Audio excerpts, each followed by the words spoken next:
Meu nome é Roberta de Oliveira Barbosa, eu tenho 26 anos e eu sou formada em licenciatura em Ciências Biológicas pela Unesp de Ilha Solteira, sou mestra em Ensino e Processos Formativos pela Unesp de Ilha Solteira, Jabuticabal e Rio Preto, né, um programa interunidades, e agora sou aluna de doutorado no programa de pós-graduação em Educação para a Ciência pela Faculdade de Ciência da Unesp de Bauru. Para falar assim da minha vida e da minha trajetória escolar, de como eu cheguei até aqui, eu sou uma entre 5 irmãos, né? Minha mãe tem 5 filhos, eu tenho mais um irmão por parte de pai, então sempre tive uma família muito grande, sempre tive mulheres muito inspiradoras ao meu redor. A inspiração de cursar biologia, inclusive, vem da minha irmã mais velha, que também é bióloga, a Daiane. E eu sempre tive muito apoio da minha família para estudar, isso nunca me faltou. Minha mãe é uma mulher inteligentíssima e ela sempre me disse que eu deveria alcançar algo pela via do estudo. Eu sempre gostei muito de estudar, gostei muito de ler. Então minha mãe sempre disse: estude, filha, esse é o caminho, esse é o caminho. E pareceu muito natural para mim, então, continuar seguindo esse caminho. Durante o período da graduação, eu sofri algumas dificuldades, eu tive 1 ano, 2 anos, na verdade, que foram muito difíceis em termos de nota, eu não tinha aquele CR ideal como eu planejava quando eu estava no ensino médio, onde eu ainda era uma aluna exemplar, mas tudo isso foi em decorrência de questões de saúde mental, da dificuldade de estar adentrando nesse novo ambiente que é a universidade, então eu tive problemas de depressão, só que até nisso eu tive muita sorte de encontrar mulheres que me apoiaram. Então, eu tive a ajuda da assistente social, a Renata Trace, fiz terapia com a Natália, que é uma querida e que me ajudou a voltar aos eixos, né? E a partir daí tudo seguiu muito naturalmente. No término da faculdade, eu já ingressei no mestrado, ao terminar o mestrado, eu já ingressei no doutorado, tudo isso foi muito natural. Eu tive esse apoio dos meus pais. Meu pai também é um homem que sempre me incentivou muito, assim como minha mãe. Então, essas duas pessoas foram essenciais assim nessa trajetória.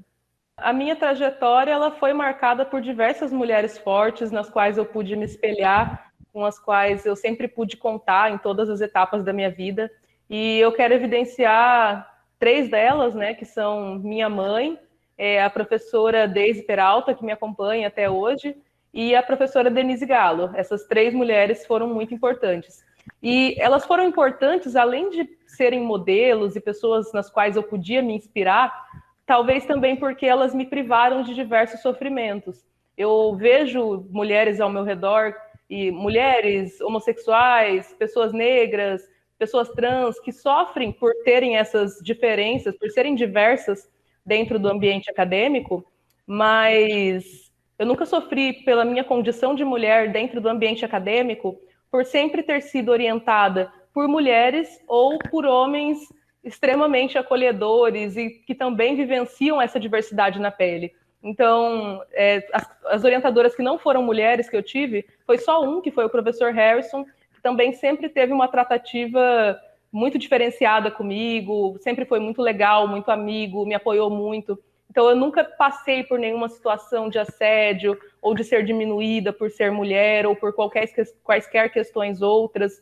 E eu atribuo isso às pessoas que me acompanharam nesse caminho, às pessoas que me deram a mão. Então, os homens, na verdade, tem o professor Harrison e o professor Paulo Gabriel, e esses 2 professores, por também vivenciarem por também serem pessoas diversas, por serem representantes dessa diversidade de pessoas que a gente tem, nunca tiveram atitudes machistas, segregacionistas ou de qualquer outra forma que me prejudicassem no meu desenvolvimento. Muito pelo contrário, sempre me impulsionaram.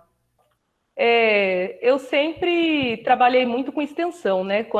A minha primeira bolsa na universidade foi num projeto de extensão com a professora Denise Gallo, que trabalhava com educação ambiental nas escolas. Foi ali que eu percebi que eu queria seguir na área da licenciatura, que eu gostava da sala de aula. Desde então, eu não parei de lidar com extensão. Então, eu conheci o GEPAC, né, que é o grupo de pesquisa, estudos, práticas e avaliação, que é um grupo de pesquisa que eu faço parte, que eu tenho muito orgulho de fazer parte. E dentro do espaço do GEPAC, eu passei também a fazer parte do Nugens e do Nabisa, que são esses 2 núcleos pelos quais eu tenho um carinho imenso, onde eu tenho a oportunidade de estar trabalhando com pessoas queridas também em outros projetos de extensão. Então, fiz parte de um projeto de extensão na escola, na ETEC e na Escola Urubupungá, um projeto de extensão junto com a Carla, com a Júlia, com a Maiana, no qual a gente abordava questões de gênero, sexualidade, de raça, de desigualdade, junto com os alunos de ensino médio. Esse projeto ele aconteceu por 2 anos e foi um marco assim, na minha trajetória, porque me deixou em contato direto com esses alunos. Também fiz parte do projeto Mulheres em Tela, ajudei esse projeto a acontecer, também é um projeto que eu tenho muito carinho. Fora isso, também fiz parte de um projeto de extensão na ETEC, que trabalhava questões de gênero e sexualidade para os alunos da enfermagem. Fiz parte da UNAT, que é a Universidade Aberta à Terceira Idade, onde a gente trabalhava com metodologias de rodas de conversa. Enfim, são vários projetos que vão passando pelo nosso caminho, e tudo isso foi me ajudando a me encontrar enquanto professora em formação e pesquisadora em formação. É no espaço dos projetos de extensão que eu percebi a potencialidade da formação em grupo.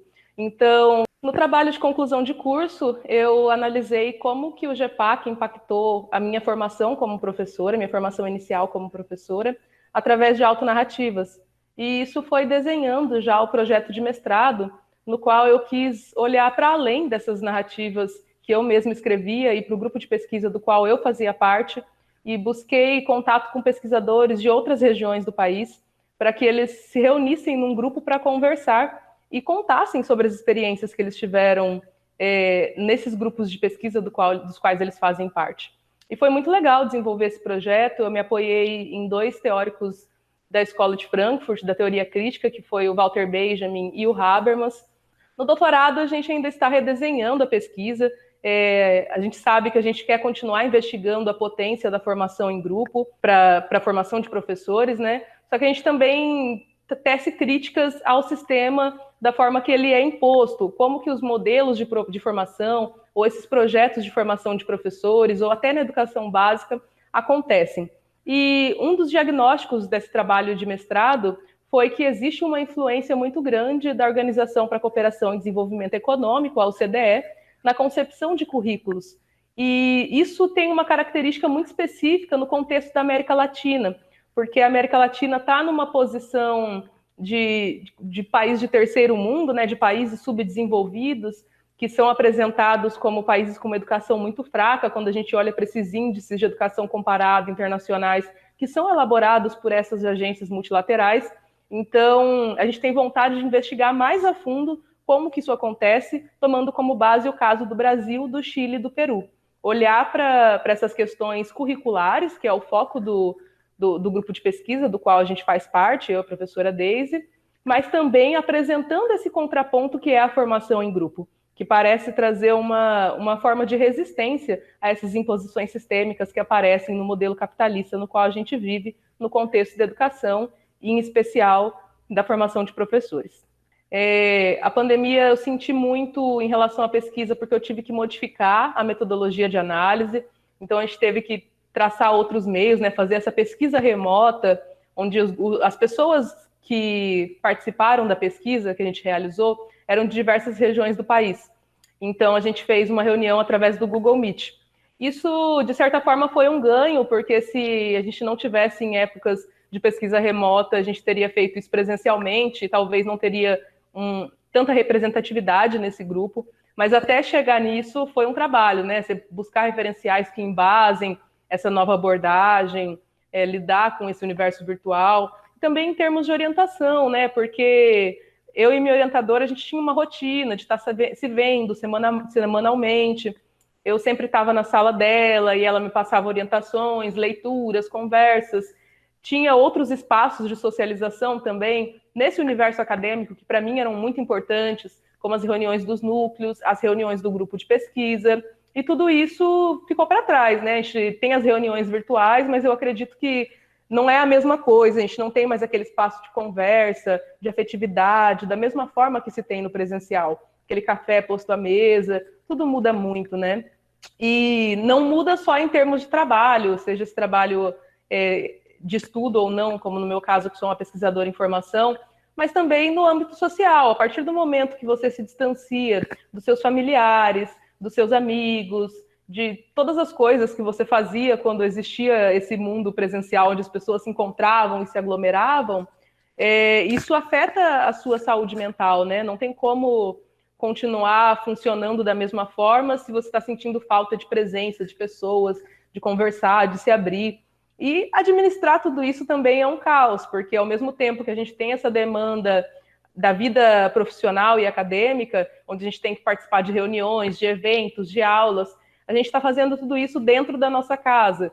Então, acontecem diversas situações, tem problemas. Você está no computador e chega o entregador dos correios, ou você recebe um familiar na sua casa, o seu animal de estimação sobe no seu colo, você se atropela com o tanto de atividade virtual que você tem, com os cuidados com você mesma, com a sua casa, com a sua família.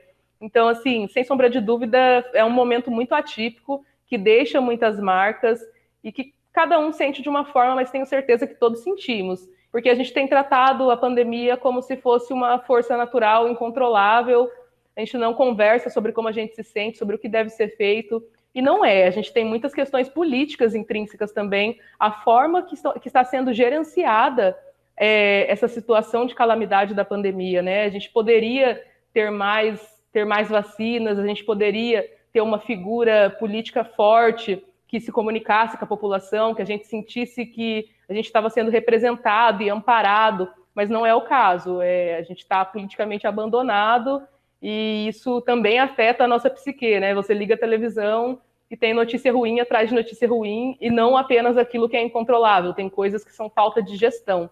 Então, tudo isso vai adoecendo a gente, mas a gente tem que continuar.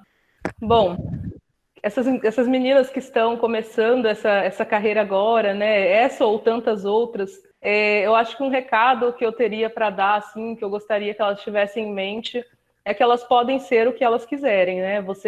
Todo mundo tem potência para ser diversas coisas. Nós, enquanto humanidade, enquanto seres humanos, temos potências que não são exploradas dentro desse modelo de vida e de sociedade que a gente vive.